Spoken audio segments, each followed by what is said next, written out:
इधर प्रधानमंत्री नरेंद्र मोदी नीदरलैंड्स के दौरे पर पहुंच चुके हैं। नीदरलैंड्स में पीएम मोदी का भव्य स्वागत किया गया। नीदरलैंड्स के प्रधानमंत्री से द्विपक्षीय वार्ता होगी पीएम मोदी की। इसमें व्यापार, ऊर्जा, शिक्षा, निवेश पर बात होगी। नीदरलैंड्स में भारतीयों को भी संबोधित करेंगे प्रधानमंत्री नरेंद्र मोदी। प्राइम मिनिस्टर मोदी जो है वो जा रहे हैं ऑन अ 5 नेशन टूर।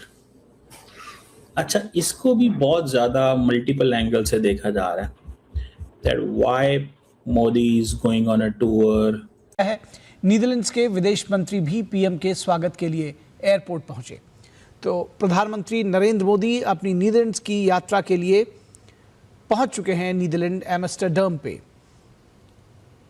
और ट्रेड की और आपस में इसको कैसे अपने आपकी इकोनॉमी, आपकी इकोनॉमिक स्ट्रेंथ को जो देश है उनके मेंबर्स उनको बढ़ाया जाएगा। बट अभी जैसे आपने जिक्र किया, इसका माहौल, इस माहौल में एक मीटिंग होती है तो उसका एक डिफरेंट डायमेंशन नजर आता है, खास तौर पे जब डोनाल्ड ट्रंप चाइना के विजिट कर रहे हैं तो दोनों इवेंट्स एक्चुअली क्लैश हो रहे हैं। तो इंडिया हमेशा से नॉन अलाइंड रहा है, प्रोपोगेट करता रहा है और आजकल ग्रेजुएट किया है सेलेक्टिव अलाइनमेंट, सूटिंग कन्वीनियंस। हम उसके साथ मिलने के लिए तैयार है, हर उस कंट्री के साथ, क्योंकि हमने रियलाइज किया है over a period of time कि अकेले रहना फर्स्टली बड़ा सेंसिबल नहीं है।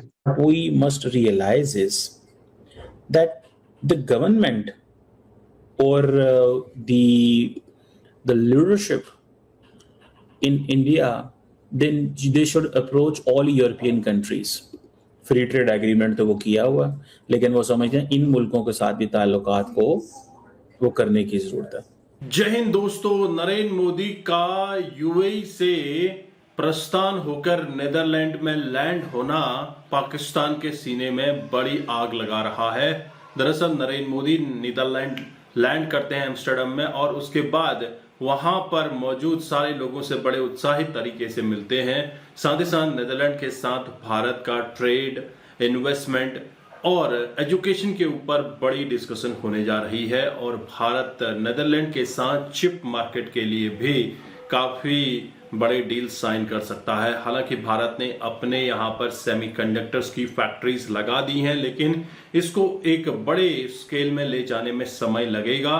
तो कहीं ना कहीं हमें ताइवान और नीदरलैंड जैसी कंट्रीज की मदद लेनी पड़ेगी। में देखा जाए तो यही पता चलता है कि इंडिया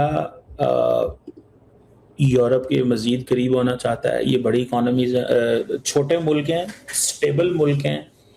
इंडियन डियास्पोरा को भी, इंडियंस को भी ये एब्जॉर्ब कर सकते हैं और इंडियंस की ये प्रेफर्ड डेस्टिनेशंस हैं। ठीक है ना जी, ये एक उनकी प्रेफर्ड डेस्टिनेशंस हैं। अब मुझे इस चीज की नहीं समझ आ रही कि इतनी छोटी मार्केट्स जो हैं, ये है तो छोटी मार्केट्स, इंडिया के लिए ये इंपॉर्टेंट है, और क्या ये अमेरिका के इन्फ्लुएंस को किस हद तक बर्दाश्त कर सकते हैं, इस पॉइंट को भी ज़हन में रखने की जरूरत है। याद रखें, द लार्जर आर्गुमेंट जो मैंने काफ़ी देर दिया है वो ये है कि Americans were basically the main force to convince the Europeans that we need to get closer with the Indians, because India democracy है और उस वक्त वो अमेरिका के अंदर था। ओहो, है तो बड़ा मुल्क इंपॉर्टेंट है, हमें तो इसको जो है ना वो चाइना का मुकाबला करवाना है। आपको याद होगा, हमें तो चाइना का मुकाबला करवाना है इनसे। तो वो जितने भी मुल्क थे, ठीक है, सिर्फ इंडिया नहीं, ऑस्ट्रेलिया भी अगर कोई है, जो भी उनके फ्रेंडली कंट्रीज थे, इजराइल, ये वो सारे, उन्होंने कहा ठीक है यार, बड़ी मार्केट है, हमें तो फायदा देगी। ठीक है, चाइनीज ने ऑब्वियसली इस पे बहुत ज्यादा, उनको गुस्सा था कि इंडिया हमारे नेबरहुड में बैठ के ऑफेंसिव मोदी साहब स्टेटमेंटें भी जारी करते थे चाइना के खिलाफ। इसीलिए उन्होंने गलवान पे थोड़ी सेटिंग की इनकी, मोदी साहब की। तो मोदी साहब वहां से फिर पीछे हट गए, उन्होंने कहा नहीं यार, ये तो काम खराब हो जाएगा, so we need not to get into all this. तो चाइना के साथ चीजें चेंज रखो। Now is our time to rise, ये हमारा राइज करने का वक्त है। जैसे बाकी ममालिक राइज का, जैसे चीन के राइज चलता रहा, ठीक है। तो ये दैट्स अ स्टोरी। ये स्टोरी है जो हमारे पास इस वक्त मौजूद है। सो इसमें जो देखने की चीज़ है वो ये है कि at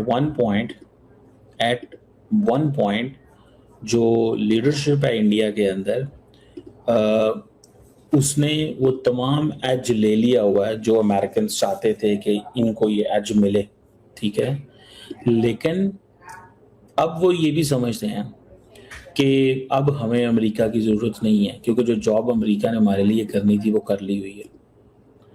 the job Americans wanted कि जो वो जॉब चाहते थे वो कहते हैं हमने कर ली हुई है, अब हमें कोई परवाह नहीं है इनकी, ये हमारे साथ क्या करते हैं और क्या नहीं करते, या हमें किस डायरेक्शन में लेके चलते हैं, या जो भी एक होता है सारे का सारा।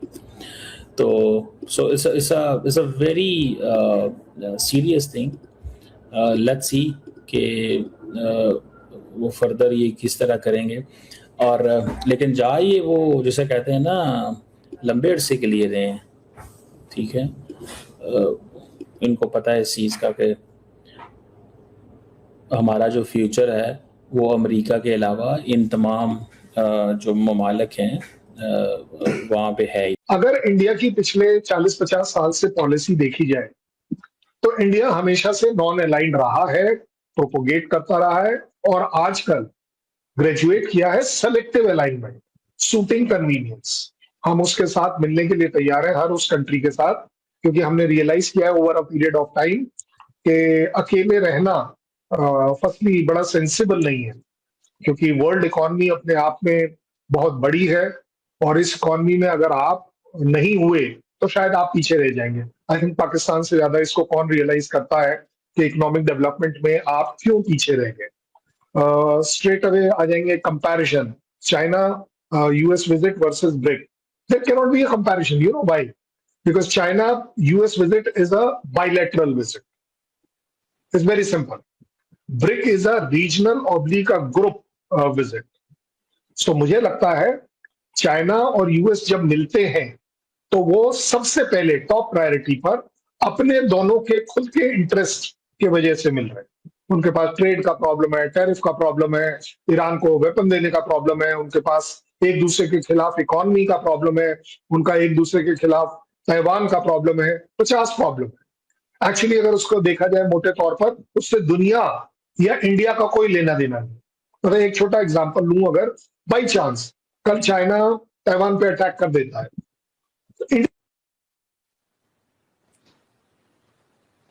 तो मेरा आकलन कहता है कि अगर कल चाइना ताइवान के ऊपर अटैक कर देता है, उससे इंडिया और पाकिस्तान पर क्या फर्क पड़ सकता है?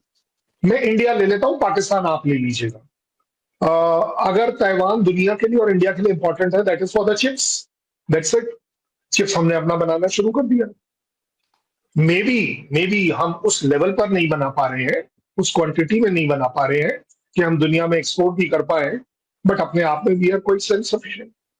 यस, सबसे बड़ी बात यह है कि वी वुड नॉट लाइक कि चाइना का एक्सपेंशनिस्ट एटीट्यूड को हम होने दें। दोस्तों, आपको पता ही है कि चाइना का जो विस्तारीकरण वाला सिस्टम है, इसके चलते कई ऐसे देश हैं जो चाइना के साथ नहीं जुड़ना चाहते, लेकिन भारत के साथ जुड़ना चाहते हैं, क्योंकि भारत का ऐसा कोई इरादा है नहीं। और वहीं भारत एक ऐसी इकोनॉमी है जो कि आज की डेट में बड़ी बड़ी इकोनॉमीज को टक्कर दे रही है। भारत की जो आर्थिक और सामरिकता की छवि पूरी दुनिया में फैल रही है, इससे साफ जाहिर हो रहा है कि भारत आने वाले समय में ग्लोबल लीडर भी बन सकता है। लेकिन जो हॉर्मोज की वजह से लॉजिस्टिक सप्लाई चेन डिस्टर्ब हुई है, इसके बावजूद भारत के प्रधानमंत्री का विदेश दौरे पर जाना, वो भी 5 कंट्रीज का एक साथ, और वहां दूसरी तरफ डोनाल्ड ट्रंप का चाइना विजिट, थोड़ा सा एक दूसरे को कॉन्ट्रा दिखता है। तो कहीं ना कहीं आप देखिए, ट्रंप का जो विजिट था उतना फ्रूटफुल दिखता नहीं है। इसके बावजूद ईरान ने कई जगहों पर हमले करने शुरू कर दिए हैं। यूएई में यूएस इंटेलिजेंस के जो ठिकाने हैं वहां पर भी लॉन्चिंग की जा रही है ड्रोन्स के द्वारा। तो कहीं ना कहीं जो चाइना के हवाले से खबरें आ रही है कि वह ईरान के साथ खड़ा है, तो इससे पूरा ये खित्ता है डिस्टर्ब हो चुका है। और दूसरी तरफ भारत का एक जो अपना स्टैंड है युद्ध को लेकर, ये साफ दिखाता है कि भारत किसी के पक्ष में नहीं है। हालांकि यूरोप के साथ भारत ने मदर ऑफ ऑल डील्स किए हैं, एफटीए साइन किया है, लेकिन कहीं ना कहीं भारत को ये लगता है कि हमें इंडिविजुअल नेशन के साथ मिलकर भी काम करना चाहिए। तो इसी सिलसिले में नेदरलैंड, नॉर्वे और इटली में भारत के प्रधानमंत्री का बहुत बड़ा दौरा होना है। दोस्तों, इस टेंशन वाली सिचुएशन में भारत का सारे देशों के साथ खड़ा रहना उनको एक लाइफ लाइन देता है। और भारत के प्रधानमंत्री नरेंद्र मोदी की तो आप पॉपुलैरिटी जानते ही हैं, किस तरह से नेदरलैंड के लोगों ने स्वागत किया, और वह भारतीय लोगों से भी मिलने वाले हैं, जहां पर काफी बड़ी उनके साथ मुलाकातें होंगी और वहां के प्रधानमंत्री के साथ बायलैटरल ट्रेड के ऊपर भी, द्विपक्षीय मामलों के ऊपर भी बातचीत की जाएगी। जो